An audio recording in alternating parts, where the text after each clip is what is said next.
கடைசியில் என்னுடைய சகோதரி பர்வீன், காலையில் என்ன உங்களுக்கு டிஃபன் பண்ணி கொடுக்கறதுன்றதே பெரிய கேள்வி. அதுக்கு கூட உங்களால அதெல்லாம் இல்லைங்க, தேவையில்லாம கேட்குறீங்களேன்னு தான். காலைல என்னங்க டிஃபன் பண்ணோன்னு நம்ம சும்மா இருப்போமா சார்? நம்ம நாக்கு வேற. பூரி பண்ணேன்னு காலையில உண்மையில எங்க குளிச்சுட்டு ஆபீஸ் போகும்போது பூரி தான் இருக்கும்னு நினைச்சேன். மாடு சாணி போட்ட மாதிரி உப்புமா வஞ்சி வச்சிருந்தது.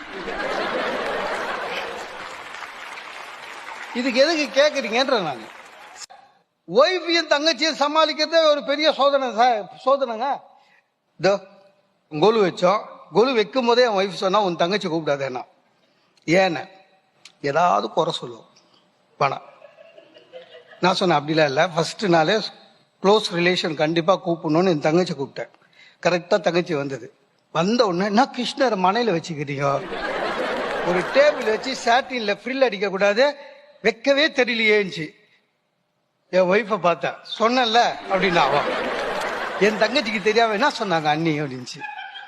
உண்மையை சொல்ல முடியாது, சமாளிக்கணுங்க, வேற வழியே கிடையாது. அப்புறம் நானே சொன்னேன், இல்ல இல்ல நீ வந்தாதான் எது எப்படி வைக்கணும்னு கரெக்டா சொல்லுவேன்னு சொல்லிட்டு இருந்தானே. Download ShareChat.